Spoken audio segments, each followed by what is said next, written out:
Last Friday, I took my mono blue Tron deck to a Friday Night Magic event. It was a casual event at a non-WotC store, so it was a very low-key event, and I thought I'd try out my new Tron deck at that as opposed to more competitive FNM. The day before that, I went to a Kamigawa Neon Dynasty draft, and then this last Saturday, so the day after the FNM, I went to a Commander Masters draft. So if you're interested in hearing about either the Kamigawa draft or the Commander Masters draft, so leave a comment if you're interested in hearing about those. I know that's not Tron, which is the focus of this channel, but I don't mind talking about it because I had a lot of fun. Alright, so let's just go over my matchups. First was Burn, which I did really well in the first game. He was running Dragon's Rage Channeler and Mishra's Bauble, which was interesting. I actually really enjoyed getting attacked by Goblin Guide because it gave me a land quite a few times. So I did like having Goblin Guide. So I didn't kill a Goblin Guide until the last minute against 3-color Burn. But I had a Murkwater Pathway out, so I ended up only paying 1 black and 2 life for it. So that was really fun that that kind of spicy tech paid off. I was able to slow them down long enough and grind it out, and I managed to get a Wormcoil Engine on board, so I was gaining, 6 life per turn. Really good. You see here, I got them down to 1 in the first game, and I ended up going up to 25. I also managed to get off a Mindslaver lock, so I locked him out of the game with Mindslaver. I was just controlling every turn and swinging in with Wormcoil every turn, getting 6 life, killing all those creatures. So then, after that, I boarded in the Shadow Spear and the Elixir, just in case. Even though the lowest life total I went down to was 12. You see, I kind of went up and down here. Lowest I ever got was 12 in that game. But I boarded in a Shadow Spear and an Elixir just in case. And I took out Dismember and a Sundering Titan, just because they didn't really do anything for me in the game. So I lost game 2. He got a Roiling Vortex on the board, and I didn't have a way to destroy it or bounce it back to hand. I couldn't draw an out to it, and I was gonna get Elixir of Immortality and crack it to gain 5 life and shuffle my stuff back into my deck. But Roiling Vortex has, you can pay 1 mana and make it so that players can't gain life this turn. He probably would have ripped a bolt off the top, so I just couldn't do anything. And if he didn't, he would have just passed back and I would have died next turn. So I couldn't do anything about it. But I did play Chalice of the Void, and I think that was definitely a punt. I played Chalice on 1. I went to cast my Condescend, and it got countered because it's CMC1. I'm pretty sure I had a remand in hand, and I should just use the remand. I didn't want to take the play back. I need to check again what plays you can take back. I think if it's Chalice of the Void, you can take things back if you haven't fully made the decision yet. I could have taken it back because I went to play, and then I was like, oh wait, it'll get countered. Like, in that second, I could have said I'm going to take it back, but I didn't. I just went with it, and I think that definitely lost me that game. It turns out he was 3-color Burn. He was Naya Burn, so he had a bunch of green stuff in there, and I didn't see it until the second game, so I was like, did you board into the green? Really interesting. I made an error here. I did not sideboard after the second game. I really should have brought the Titan back in, and I think I should have brought in Squelches to turn off his fetch lands. I think that would have been really good. I didn't bring those in. And Cityscape Leveler would have been good against the 3-color Burn deck. I should have sideboarded after game 2, but we were low on match time, and I wasn't thinking. And so game 3 went quite the same way. Same thing, got a Roiling Vortex off, and I went down to 1, and I just couldn't do anything. Elixir of Immortality couldn't save me because of the 1 mana activated ability of Roiling Vortex that makes it so you can't gain life. I got a Platinum Angel on board. He was really chuffed about the Platinum Angel. It's just this Tron deck I think it is a very retro build. So yeah, I lost game 1, unfortunately. I ended up,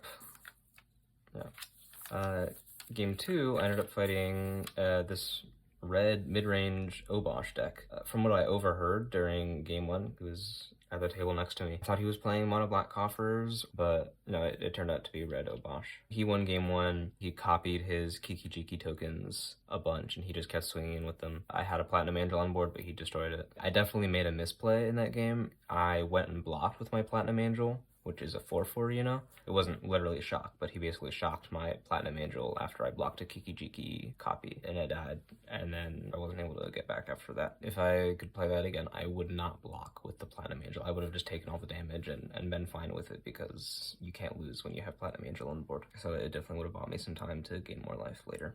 A really funny thing, he just kept playing Ragavans, and I just kept bouncing them back to hand. It was remanding them or repealing them. It was very amusing. I brought Chalice and Relic out because there's just no point in having the graveyard hate. I could have put Chalice on one and locked out Ragavan, but it just wasn't worth it to do that. I brought out Chalice and Relic, and I brought in a Cityscape Leveler and Shadow Spear for some life gain. I didn't get the Mindslaver lock off second game, but I did get a Worm Coil Engine out. I went off with a Cityscape Leveler, was just destroying all his stuff, and just kept swinging in, and yeah, he conceded, and then he conceded game 3 as well, right there on the spot, just to save time, because we were low on match time. I managed to win against Obosh because, remember, if they play a Blood Moon, they're basically taking a turn off. So if they play turn 3 Blood Moon, they're basically just tapping out and passing turn. Even though Blood Moon shuts off the Tron lands, we still have access to blue mana, and we can still counter all their stuff, bounce the Blood Moon. So because we're a control deck first and a Tron deck second, and we just have the resilience to win through Blood Moon. So I ended up hard casting my Cauldron Complete. I might have hard cast the Cityscape Leveler as well, and I think I did hard cast the Mindslaver too. I didn't go off with it, but I did definitely play the Mindslaver. I might have gotten Academy Runes out before we conceded. So yeah, we do have a really good matchup against Blood Moon decks, for sure. Game 3 was Mono Red Burn. It was a budget build, and it just killed me. It was just too fast for me. So you see both games, I didn't get to swing in at him at all. And he just kept ticking me down. I think I played Chalice of the Void on both games, and he still just kept casting Play with Fires and Bolts and Skullcracks, and he had a Monastery Swift Spear out, and he had 2 Kessig Flame Breathers. And even though they were getting countered, he still got the triggers off, so the spell would get countered, but I was still taking like 5 damage per turn. And I managed to gain some life back here, but it just wasn't enough. So I made a mistake against this burn deck, and I did not sideboard, which was a pretty bad move. I thought the Chalice would be good still, because even though it wasn't stopping the cast triggers and the browse triggers, it would still slow down the burn deck, and it really didn't. And I think it honestly kind of slowed us down about the same, because then I couldn't play my repeals and my condescends. So the Chalice of the Void in the burn matchup, I think, is a symmetrical effect, and it's definitely hard on both players since we can't counter stuff. So I ended up going 1 and 2. I think I was fine for my first league, especially non-competitive league with this deck. And yeah, so again, same was with the Pioneer RCQ, which I don't think I've posted the video for the Pioneer RCQ yet. I have it recorded and edited, I just haven't uploaded it. Yeah, it's the same issue with that, is I need to get better at sideboarding. And I really underestimated the last burn deck.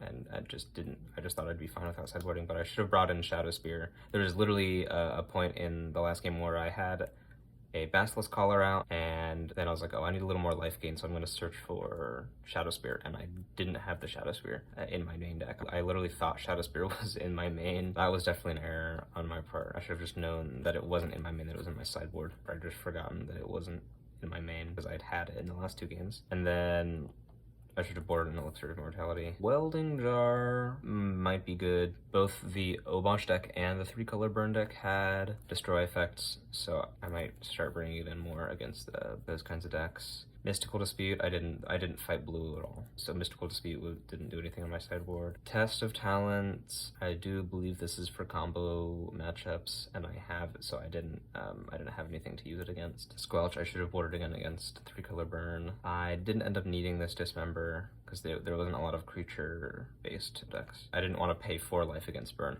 I didn't fight a graveyard deck, so I didn't need Tormod's Crypt or Grafdigger's Cage. I should have boarded in Pithing Needle against 3-color burn. That might have helped me against Whirling Vortex, so they couldn't have shut off my life gain. Elixir of Immortality is also for mill matchups, as is Emrakul, because this is 15 mana, we're never going to cast this. It's too expensive, so it's just for mill matchups. I didn't fight any mill, I didn't fight any blue, or any combo, so most of the sideboard I didn't get to use. Overall, I had a lot of fun, and I'm definitely gonna play this out again, take it to a more competitive FNM at a different game store next Friday, and see how we do against a wider pool of decks especially at a little more of a competitive level. I'm gonna sideboard better, and I'm gonna play better, and we're gonna see how it goes. Thank you for watching. Let me know what you think about the deck, and let me know if you want to hear about the Kamigawa draft and the Commander Masters draft that I did, and I will post that tournament report for the RCQ that I played in a couple weeks ago. Okay, that's all. See you next time.